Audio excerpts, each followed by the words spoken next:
Liangelo Ball hadn't played a game in 1,000 days, and we just got to witness bro play back-to-back games in Summer League.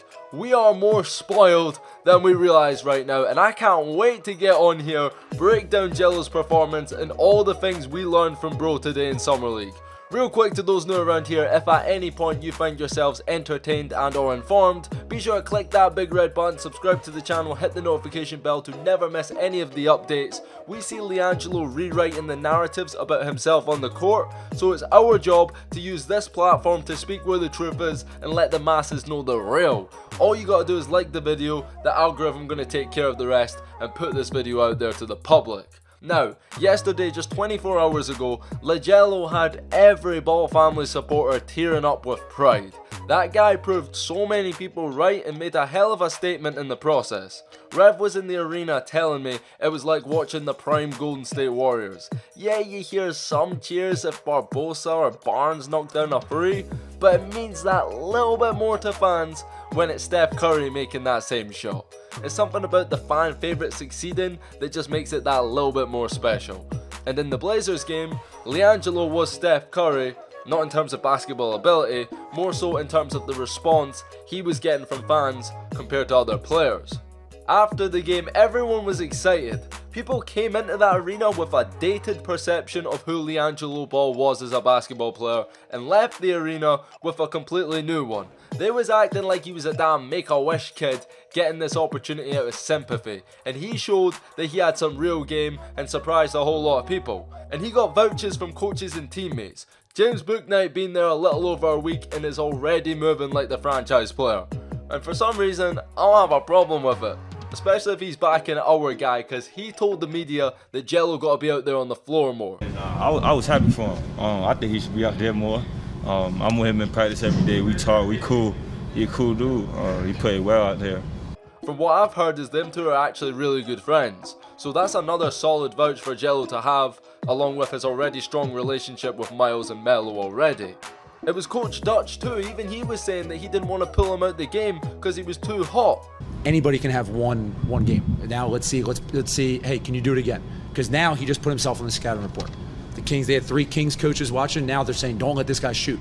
Now how is he going to be able to find his shots and be able to, all right, they take my shots away, not forcing it and making plays for other guys. But I was thrilled for him. I couldn't be happier for him right now. But that last point there he made was a really good one too.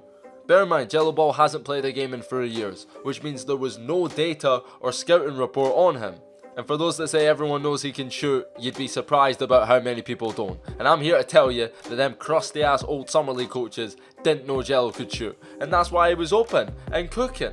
But see, going forward, because of that shooting clinic from the first game, they now know that Jello Ball ain't someone you can leave open from free.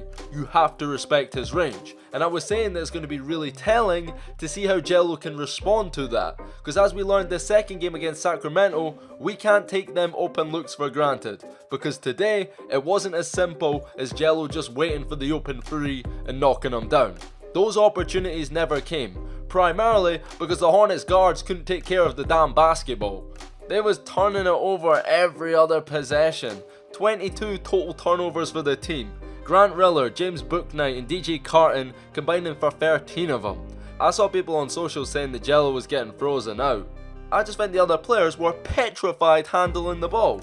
The Kings had so much energy on defense and it was like a hot potato. Nobody wanted to keep it for any more than a few seconds, and because of that the offense was stagnant. There was no off-ball movement, no screens, guards weren't trying to run no plays, it was just freestyle basketball. There was no strategy, no plan, just selfish players improvising in the moment, not knowing what to do.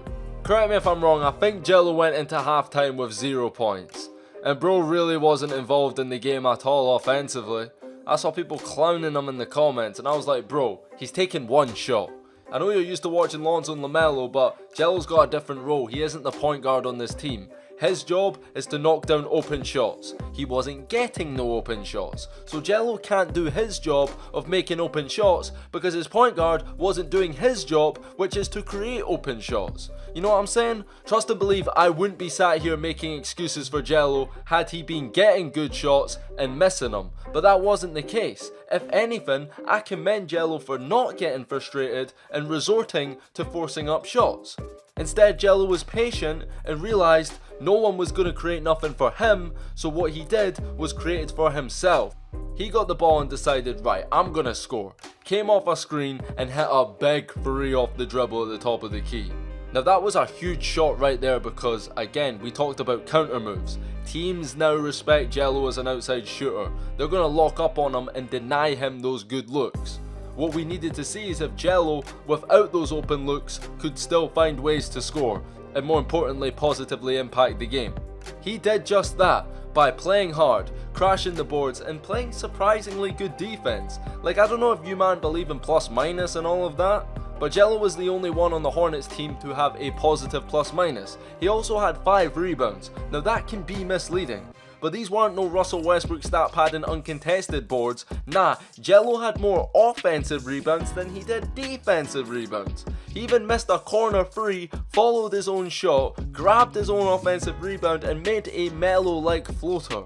Jello's hustle is probably the thing that's impressed me most in Summer League, and I have to say, while it was by no means pretty, Jello Ball did what he had to do tonight and pieced together another really solid performance in Summer League. I mean, to the outside viewer, if you just look at the box score, he had 10 points on 4 of 8 shooting. That's 50%. He had 5 rebounds, 2 steals and a turnover in 20 minutes.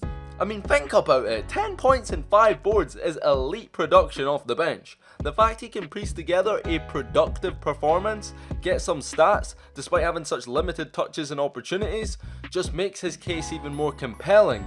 Throughout parts of that game, I'm not gonna lie, it didn't look good for him, but he took matters into his own hands and made it happen for himself. Rev was telling me LeVar was sat frustrated that he wasn't getting involved, but Jello came in, provided a spark, and turned it on when the team needed it most. In the beginning of the 4th, he had a spell of good play that brought his team back into the game. I think we can say definitively now, based off of 2 Summer League games, he's one of the better players on this pretty poor Hornets team. Now going forward, for selfish reasons, I would like to see Bro put into the starting lineup because I don't believe there's 5 players on this roster better than Jello. However, I don't actually think it's necessary, and if you think about it, he ain't going to be starting on the Hornets anyway, even if he does get signed. So perhaps gaining experience and learning how to play the role now that he would have assuming he's on the Hornets next season could actually do him the world of good. Ultimately, all in all, Jello kept it together. He didn't screw his percentages, his averages, and definitely didn't hurt his chances of being signed next season.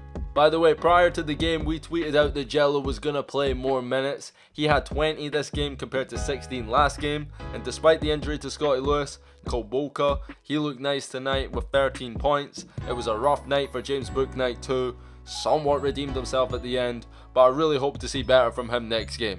Like, he was talking about how underrated his playmaking was. He got to be overrating his playmaking because it was non-existent this game. Just get Jello some open shots, for crying out loud. I can't believe the Hornets don't have a competent point guard on this roster. Even just Isaiah Thomas, some kind of veteran, to just get everyone involved and keep the offense moving. But anyways, I'm not going to stretch this out any longer than needs be. Jello did his thing, played a solid game. I'm sure coach will have no complaints about how he played. And shout out to everyone who came through to the stream. Links to Instagram and socials are in the description down below. And on that note, it's DKM signing out. Till next time, and peace.